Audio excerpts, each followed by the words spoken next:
world, and if we're not doing it, then we're allowing our kids or the next generation. I think it's okay to keep that same mind state. And if we want anything to change, like, we might not be able to change the world, but like Pac said, like, we can spark the mind of the next one to change it. Wow. So amen. Yeah, so that's a big thing for me right now, the Black and Brown unity. Shout out to the homies.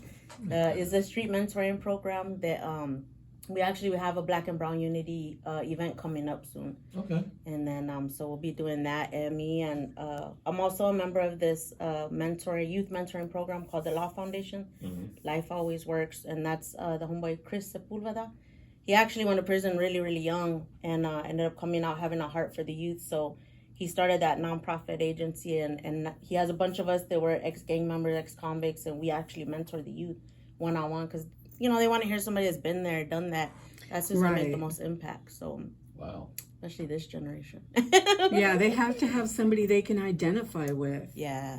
And sometimes it's hard to lean on, like, your family members or, your people around you because you feel like you're going to be judged or however you're feeling ain't going to be accepted by, they're not going to understand. Yeah. Yeah. But then when you talk to people that have been there, like, and you're going a route that they can come and tell you the outcome of taking that route ends you, like, then that light bulb snaps. Like, like, dang, I don't want to live like that, the reality of it. Because I feel like nowadays, for some reason, incarceration is glamorized in a lot of the youth. And I tell everybody, like, I'm not going to be on TikTok talking about the time, how much I did 13 years in and out, coming in, coming out. And so I wasted 13 years of my life. And that's why I call it wasted time. Yeah. I'm like, I'm not going to sit here and tell you prison stories because there's nothing nice about prison. You see some stuff in there you never should have to see. You deal with stuff you should never have to deal with. And you don't get to go in there and kick it with your homies all day and eat and chill. And it's not what it is. Right. And so I'm like, man. And the media glamorizes it. Yeah. And keeps that whole system perpetuated. Yeah. Because they make it look so intriguing. Yeah.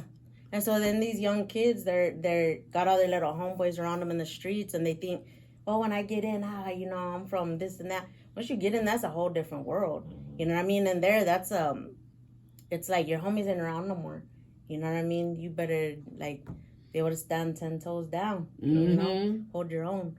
But it's just I see that throughout these years, it seems like every year, because I mentor in the prisons, but every year the inmates are getting younger and younger and younger. Now you got like 17-year-olds, 16-year-olds hitting prison, and it's just like, man, we can't, like with Chris and me and other people in the program, it's kind of like, we know we can't change the world, you know what I mean? But we want to at least make a dent in the scene, we can do, whatever we can do, we're trying to do. Yeah. Because some of us didn't have that positive influence of people speaking into us. And like my whole life, I always thought like, man, I'm gonna bang my whole life. My kids are gonna come from the neighborhood, they're gonna bang, and I'm gonna name my daughter after my neighborhood. Like, you know what I'm saying? You grow up so stuck in that mentality, and it's like you got these chains on you that you think, you don't realize that it's a cycle. Until you step up and you stop that cycle, then it just keeps going and going, Absolutely. And I just wanted more for my kids, and so I had to step up and leave that behind and just, do better for myself so I could lead by, do as I do, not as I say, type of parent, So, yeah, definitely. And then these kids, like, even when it comes to music, it's kind of like, I don't want to say things that are going to make you think I'm glamorizing that life, because you're somebody's kid. You know what I mean? You're somebody's grandkid, you're somebody that's as lost out there as I was. So I'm going to come and tell you what it is, the real. Let's go ahead and get into some music right now. Hey, y'all, stay tuned. We've got more with Locita coming up. Right now, let's go ahead and get into some great music. In this block of music, we have the latest from Mr. Little One, plus a track from Reverie featuring Sick Jackin'. But right now, another track from Locita. This is Good Love. Keep it locked. More coming up. This is the Urban Suite, KSYM, San Antonio College Radio.